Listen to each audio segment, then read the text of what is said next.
Sir, ഒരു ചോദ്യം കൂടി. ഡൽഹിയിൽ മന്ത്രിമാരും എം പിമാരും പ്രധാനമന്ത്രിയുടെ വസതി വളഞ്ഞതുമായി ബന്ധപ്പെട്ട് എന്താണ് സാറിൻ്റെ അഭിപ്രായം? ഒരു പ്രധാനമന്ത്രി എന്ന് പറയുന്ന പ്രധാനമന്ത്രിയുടെ ഔദ്യോഗിക വസതി എന്ന് പറയുന്നതും ശരിക്കും പറഞ്ഞു കഴിഞ്ഞാൽ അതീവ സുരക്ഷാ മേഖലയും അതുപോലെ തന്നെ ഒരു ഭരണഘടനാ സ്ഥാപനമൊക്കെയാണ്. അപ്പോൾ ഈ ഭരണഘടന ഇന്ന് വരെ ഇന്ത്യയുടെ ചരിത്രത്തിൽ പ്രധാനമന്ത്രിയുടെ വസതി വളഞ്ഞുകൊണ്ടുള്ള ഒരു സമരം നടന്നിട്ടില്ലെന്നുള്ളതാണ് എൻ്റെ ഒരറിവ്. പക്ഷേ അത് വളരെ മോശമായിപ്പോയി. പ്രത്യേകിച്ച് രണ്ട് സംസ്ഥാനങ്ങളിലെ മുഖ്യമന്ത്രിമാരും മന്ത്രിമാരും എം പിമാരും ഒക്കെ കൂടെ കൂടിയിട്ട് പ്രധാനമന്ത്രിയുടെ വസതി വളയുക എന്ന് വെച്ച് കഴിഞ്ഞാൽ ഇവിടുത്തെ ഭരണഘടനാ സ്ഥാപനത്തെ അവഹേളിക്കുക എന്നതാണ്. വാസ്തവത്തിൽ ഇവരും ഭരണഘടനയെ സത്യപ്രതിജ്ഞ ചെയ്തുകൊണ്ട് ഭരണഘടനയെയും ഇവിടുത്തെ നിയമവ്യവസ്ഥയെയും സംരക്ഷിക്കാനായിട്ട് സത്യപ്രതിജ്ഞ ചെയ്തവരാണ്. അവർ തന്നെ അതിനെ മറികടക്കുക അല്ലെങ്കിൽ അതിനെ അവഗണിക്കുക എന്ന് പറഞ്ഞു കഴിഞ്ഞാൽ ശരിക്കും സത്യപ്രതിജ്ഞാ ലംഘനവുമാണ്, നിയമവിരുദ്ധവുമാണ്. അതിനെതിരെ വേണമെങ്കിൽ രാജ്യദ്രോഹപരമായ കുറ്റം വരെ ചുമത്താമെന്നാണ്. അപ്പം ഒരു കാരണവശാലും പ്രധാനമന്ത്രിയുടെ വസതി അങ്ങനെ വളയുന്നത് ശരിയല്ല. കാരണം അത് ലോകരാഷ്ട്രങ്ങളുടെ മുമ്പിൽ ഇന്ത്യക്ക് സ്റ്റേബിളായിട്ടുള്ളൊരു ഗവൺമെൻറ് ഇല്ല എന്ന് വരുത്തുക. സ്റ്റേബിളായ ഒരു ഗവൺമെൻറ് ഇല്ല എന്ന് വരുത്തുന്നതിലൂടെ ഇവരുടെ പോലും രാഷ്ട്രീയ അസ്തിത്വത്തെ ചോദ്യം ചെയ്യപ്പെടുകയാണെങ്കിൽ നമുക്ക് ആദ്യമായിട്ട് രാഷ്ട്രം ഉണ്ടായിരിക്കുക എന്നുള്ളതാണ് പ്രധാനപ്പെട്ട കാര്യം. രാഷ്ട്രം ഉണ്ടെങ്കിൽ നമുക്ക് രാഷ്ട്രീയ പ്രവർത്തനം നടത്താൻ പറ്റുള്ളൂ. നമ്മുടെ ഭാരതം ആയിരക്കണക്കിന് വർഷക്കാലം മറ്റുള്ളവർ ഭരിച്ച് അതിൻ്റെ ദുരിതങ്ങളും ഇതെല്ലാം അനുഭവിച്ചറിഞ്ഞതാണല്ലോ. അതിനുശേഷമാണല്ലോ ഇവിടെ സ്വാതന്ത്ര്യ സമര പ്രസ്ഥാനത്തിലൂടെ ദീർഘകാലം സമരം ചെയ്ത് നമ്മൾ സ്വാതന്ത്ര്യം നേടിയത്.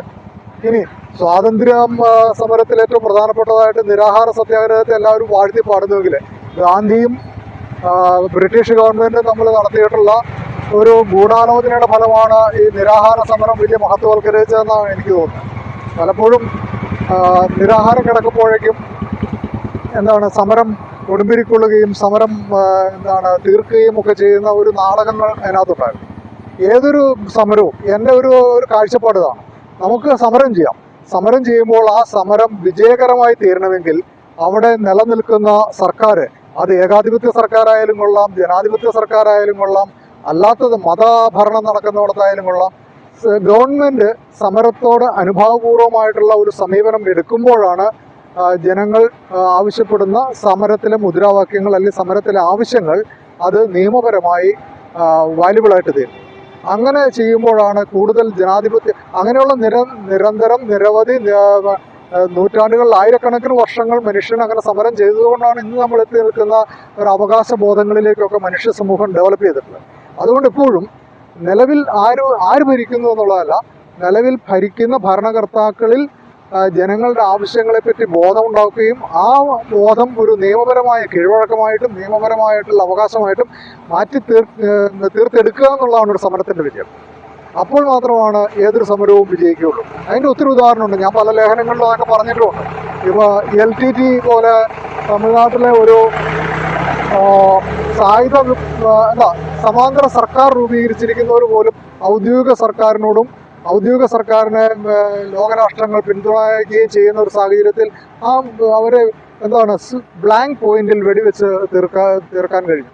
അപ്പം ഏതൊരു സമരവും അങ്ങനെയാണ്. ഇപ്പോൾ നോക്കുക, നമ്മളൊരു നിയമപരമല്ലാതെ ഭരണകൂടത്തെ അസ്ഥിരപ്പെടുത്തുന്ന തരത്തിലേക്ക് സമരം മാറിയതിൻ്റെ ഏറ്റവും നല്ലൊരു ഉദാഹരണമാണ് 1989 ചൈനയിൽ നടന്ന വിദ്യാർത്ഥി കലാപം. വിദ്യാർത്ഥി കലാപത്തെ അവർ ഒറ്റ രാത്രിയിൽ നിസ്സാര സമയം കൊണ്ട് ടാങ്കുകൾ കയറ്റി ഇറക്കി 10,000-ത്തിലധികം കുട്ടികളെ കൊന്നു. ഇത് ഭരണകൂടം ചെയ്തു. എന്തുകൊണ്ട്? അന്ന് ഞാനുമൊക്കെ ഇതിനെതിരെ അത് ഭയങ്കര നിഷ്ഠൂരമായ പ്രവർത്തനമാണെന്ന് പറഞ്ഞു. പക്ഷേ കാലം തിരിഞ്ഞു നോക്കുമ്പോൾ ലോകം നടന്നിട്ടുള്ള സാമ്പത്തിക വിപ്ലവങ്ങളും പരിവർത്തനങ്ങളും ഇതെല്ലാം, പ്രത്യേകിച്ച് നമ്മളുടെ ഇവിടെ നരസിംഹറാവു വന്നതിന് ശേഷം LPG നടപ്പിലാക്കി, ലിബറലൈസേഷൻ, പ്രൈവറ്റൈസേഷൻ, ഗ്ലോബലൈസേഷൻ പോളിസി നടപ്പിലാക്കിയതിന് ശേഷം ലോകത്തെമ്പാടും ആ ഒരു പോളിസി ഡെവലപ്പ് ചെയ്യുകയും ഒക്കെ ചെയ്തു കഴിഞ്ഞപ്പോഴാണ് ചൈന ഇന്ന് ലോകത്തിലെ വലിയ സമ്പന്ന രാഷ്ട്രമായിട്ട് ഉയരുന്നതിൻ്റെ പിന്നിൽ ആ വിദ്യാർത്ഥി കലാപത്തെ അടിച്ചമർത്തിയതൊരു ഗുണമായിരുന്നു എന്ന് തന്നെയാണ് ഇന്ന് എനിക്ക് വിലയിരുത്താൻ പറ്റുന്നത്. അപ്പം എവിടെയും അതെ, രാഷ്ട്രത്തെ അസ്ഥിരപ്പെടുത്തുന്ന ഒരു കലാപം എന്ന് പറയുന്നത് ഒരിക്കലും ആ സമൂഹത്തെ സാമ്പത്തിക അഭിവൃദ്ധിയിലേക്ക് ഒരിക്കലും നയിക്കുകയില്ല. അതുകൊണ്ട് തന്നെ ഈ രാഹുൽ ഗാന്ധിയെ പോലെ തോന്നുമ്പോൾ മന്ത്രിമാരെല്ലാം വിളിച്ചുകൊണ്ട് പോയി ഒരു കൃത്യമായ പദ്ധതി ഇല്ലാതെ സമരം ചെയ്യാനും പ്രധാനമന്ത്രിയുടെ വീട് വളയാനും ഒക്കെ പോകുന്ന ഒരു പ്രതിപക്ഷ നേതാവ് എന്ന് പറയുന്നത് അയാൾ പ്രതിപക്ഷ നേതാവാണോ എന്ന് തന്നെ സംശയിക്കേണ്ടിയിരിക്കുന്നു. കാരണം അയാൾക്ക് വേറെ ചില അജണ്ടകൾ ഉള്ളതായിട്ടൊക്കെ തോന്നുന്നു. അപ്പം അങ്ങനെയൊന്നുമല്ല. ശരിക്കും നമ്മളൊരു മുൻകൂട്ടി അനുമതി മേടിച്ച് നടത്തുന്ന ഒരു സമരമാണ് യഥാർത്ഥത്തിൽ സർക്കാർ അതിനോട് ഡിബേറ്റ് ചെയ്യാനായിട്ട് തയ്യാറാവുന്നത്. അങ്ങനെ ഡിബേറ്റ് ചെയ്യുമ്പോഴാണ് ജനാധിപത്യത്തിൻ്റെ ശക്തി കൂടുതൽ മികവുറ്റതായി തീരുന്നത്.